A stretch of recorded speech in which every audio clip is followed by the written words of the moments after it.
In my career in biomedical science, I've spent many years learning what amounts to two basic truths. First, that the cell is the basis of all life.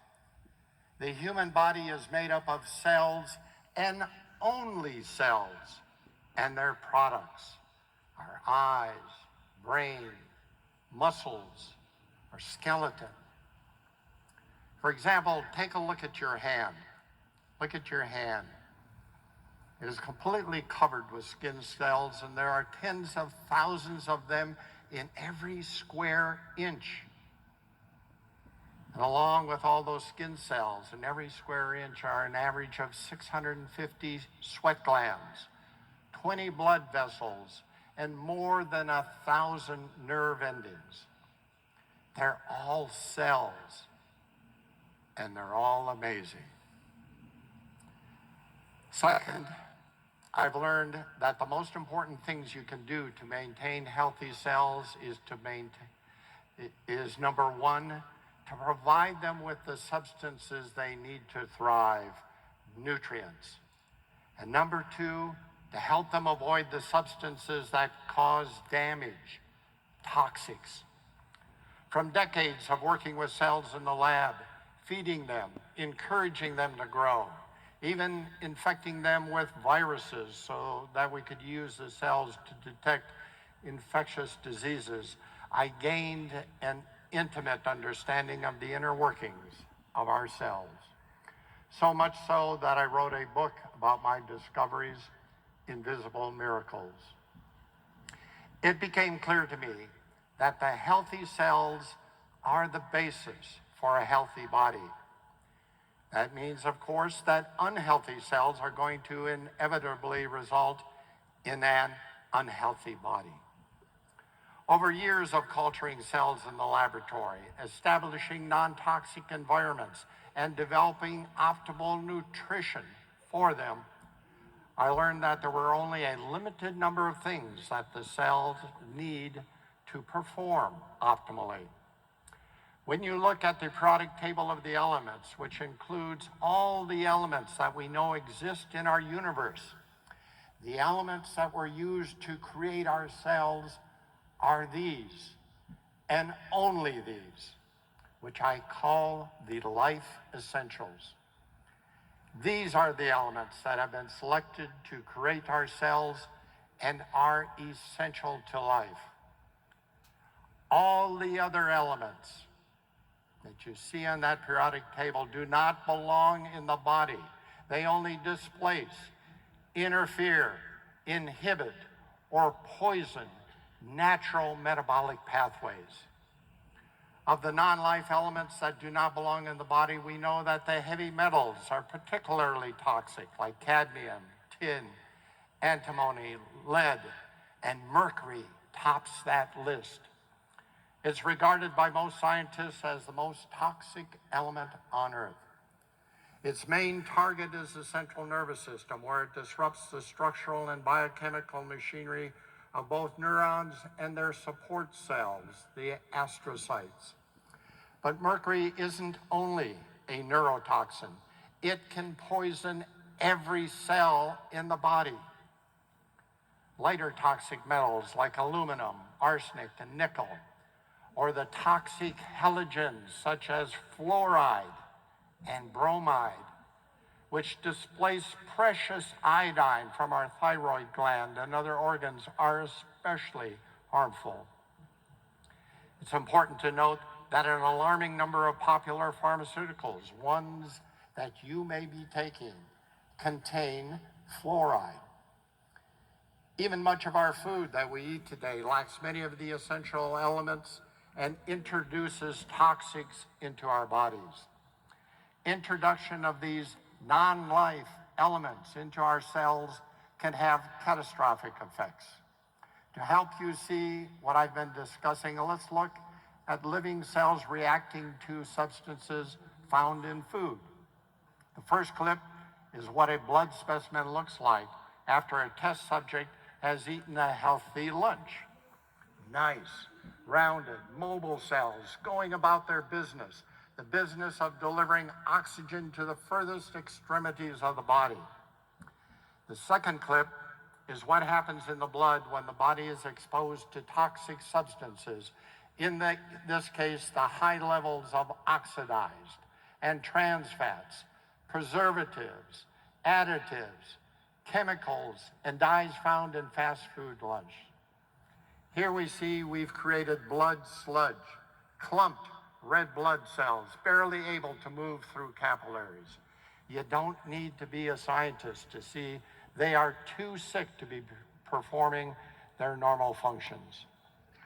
We all know prevention is the best cure, but in addition to eating the right foods, we need to supplement our diet, not only to ensure our cells are getting all the essential elements, but also to provide our cells with a greatly increased need to protect them from oxidative damage caused by our horrendously increased exposure to toxic free radicals today.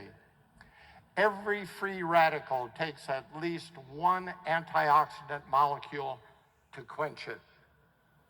Since there are thousands and thousands of free radicals bombarding our cells constantly, large doses of antioxidants are necessary to prevent oxidative damage to those cells.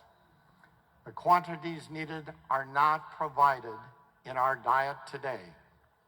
We must supplement our nutritional intake to get the adequate amounts necessary to prevent and reverse the adverse effects of exposure to toxics.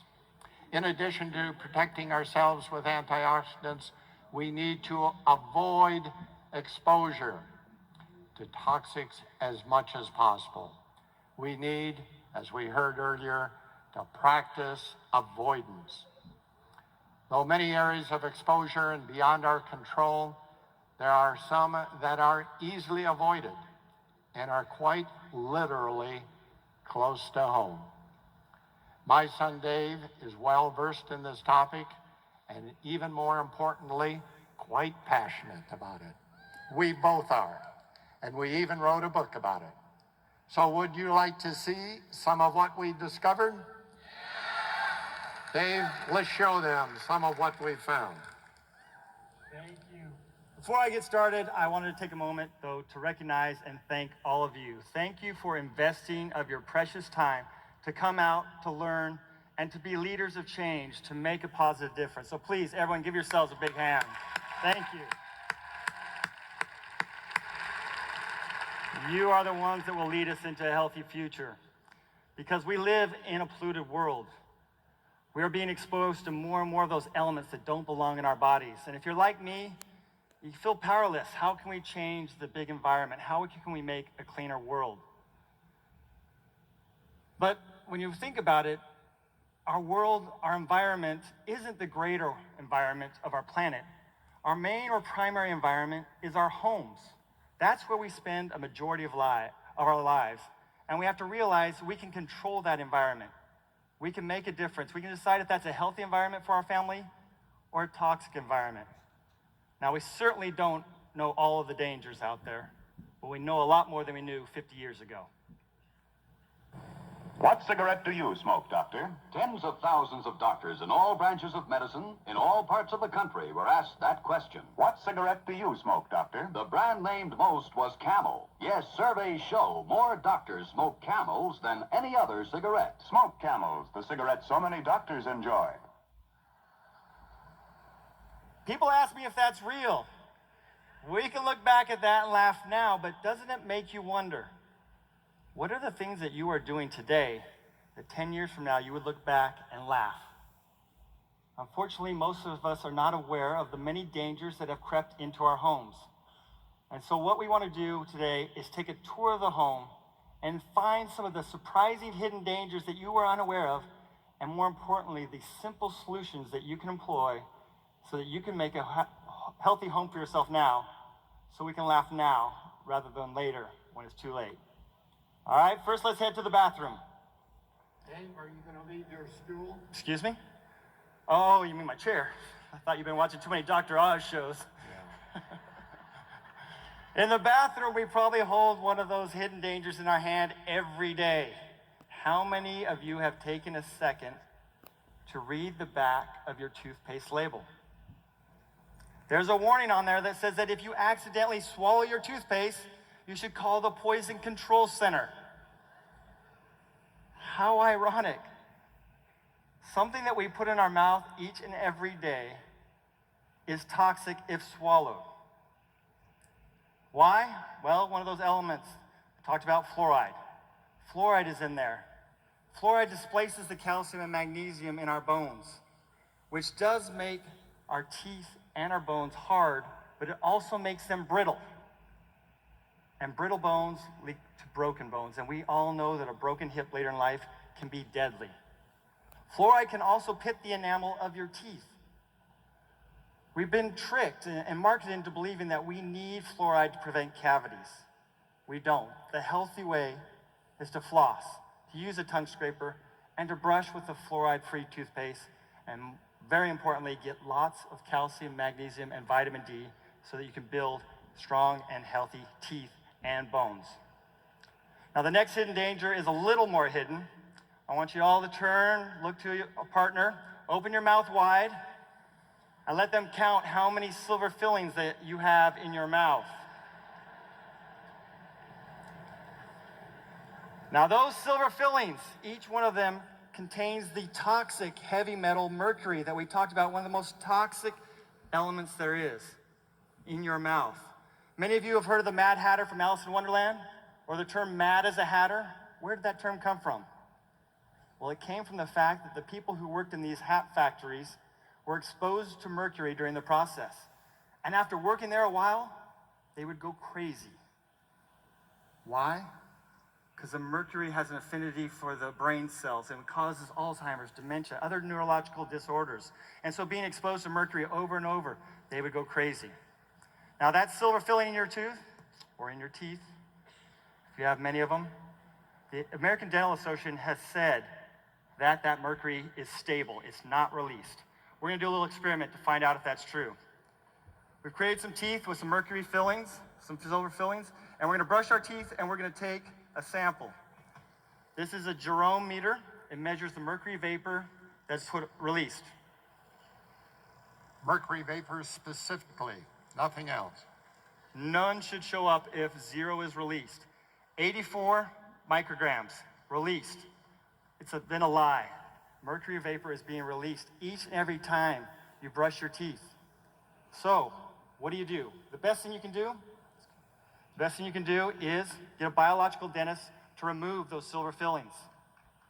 Do it safely. It's a very toxic substance, so they have to be very careful when they remove those silver fillings. If you can't get them removed for some reason, at least don't chew gum and ice. Watch out for the hot liquids, the hot tea, coffee, and soups. And don't brush with a dry brush. In other words, don't cause unnecessary heat and friction, because all you're doing is releasing more mercury into your mouth, which goes straight into your brain. All right, next, let's head on to the